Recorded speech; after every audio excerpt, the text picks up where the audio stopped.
Hi, buddy. Sure hope you're having a great day. Finally, some much needed rain around the area. But with that said, well, the US Drought Monitor just came out and we've actually seen an increase in the abnormally dry conditions. Let's go ahead and talk about that here for just a second because, yes, over the last 24 hours, finally some much needed rain. But of course, this wasn't added to the US Drought Monitor. That just came out earlier this morning. We did pick up anywhere from a tenth of an inch of rain to well over 1.5 inches of rain over the last 24 hours. So much needed for sure for parts of East Tennessee.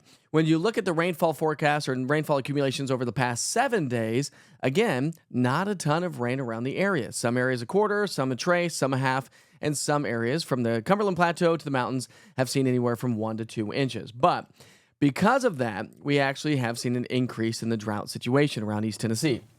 And the U.S. Drought Monitor comes out every Thursday. And they've issued abnormally dry conditions for much of the Southern Valley, well below rainfall amounts across the Southern Valley, where we've seen the bullseye of some heavier rain showers. We do not have a drought taking place there, but where we had abnormally dry conditions across parts of Roane and Cumberland and Morgan County, well, that has now been updated to a moderate drought. So we do have a little bit of a moderate drought around the area. Now, there's not a ton of rain expected here over the next 5 to 7 days. We'll get some, yes, but we'll see what this does week by week as we continue to see relatively dry and hot weather conditions. Speaking of hot weather conditions, look at this stretch. 7 days in a row of 90 degrees or hotter. Yesterday we made it to 95.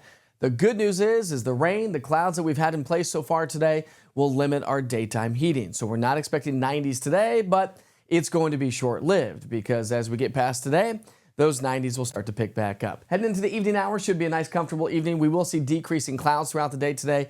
Rain showers have come to an end, and that's really been the story here from here on out. So do anticipate some sunshine, and then overnight tonight we'll have partly cloudy to mostly clear skies. We'll dip those temperatures down into the 60s and the 70s. Your forecast for your finally Friday, it's nice to say that, isn't it? It's almost Friday. It's got a good little ring to it. We start off in the 70s, we'll warm into the low 90s.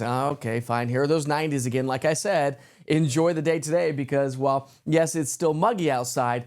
At least we're not dealing with that intense heat because the heat really starts to build back into the 90s, Friday, Saturday, and Sunday. We'll see elevated rain chances as we get into the upcoming weekend. And the dew points will stay on the high side. But the dew points do fall Monday and then start to climb back again Tuesday, Wednesday, associated with the cold front that swings its way through the area on into our Sunday. Here's what it looks like. Pick up our timeline on Saturday evening anyways, and these are dew point numbers. And so watch as this dry air comes racing in out of the north. That's going to settle in throughout the day on Sunday, but more so into Monday. Dropping our dew points, which is the humidity in the atmosphere, making it feel just a little bit more comfortable, but not really comfortable because we're still talking temperatures in the 90s. When we look at the forecast heat index values, again, because temperatures will be in the 80s today, we're still talking some heat index values in the 90s across the valley locations, but at least we're not in the mid to upper 90s to low 100s. That quickly changes as we get into our Friday. Heading into Saturday, much more of the same. Low 100s for heat index values. Incredibly hot weather across parts of Arkansas, West Tennessee, down into Mississippi and the southern Mississippi River Valley. But here comes our frontal boundary to our north. Watch as these forecast heat index values just kind of fade away. So Sunday, we're talking heat index values possibly in the low 100s. But by Monday, it gets wiped out thanks to the drier air that settles its way on in.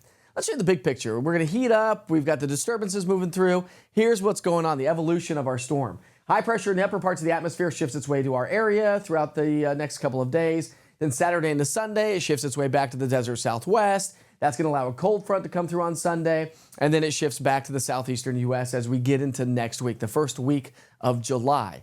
Looks to be hot, but also looks to be trending on the drier side. So when you look at your rain chances, sure, we're going to see those rain chances ramp up as we get into our Saturday, Sunday time frame, but Monday, Tuesday, Wednesday, maybe just some pop-up showers and thunderstorms. That should be about the extent of it. Actually, when you look at the next 3, 5 to 7 days with the rainfall forecast, maybe we could pick up about a half an inch, just kind of broad brushing the rainfall forecast. That's not specific.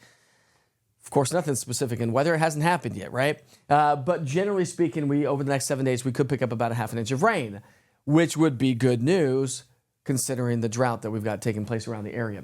Temperatures will be in the 80s and 90s all the way through the next 7 days. Next Tuesday, Wednesday, as I mentioned, the air dries out, but temperatures come up. And even by Tuesday, Wednesday, the dew points will start to climb. So these low to mid 90s, well, it looks like we're going to be back into the upper 90s to low 100s for heat index values.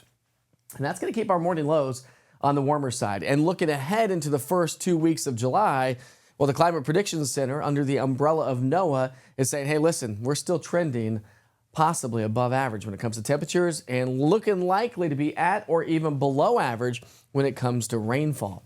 So make sure that you check in every once in a while. Listen, if you don't have the East Tennessee Weather app, you should. You can go to the Google Play Store or the App Store, search East TN Weather, all one word. It's the easiest way to find it anyways. You get your daily forecast, 1 minute with Witcher. You get an amazing interactive radar, and of course, a wealth of weather information right there at your fingertips. So we sure hope you have a wonderful and safe day. Enjoy the slightly cooler temperatures today because the heat is on. And we know July and August can be incredibly hot, but June has been on the hot side. Have a great day.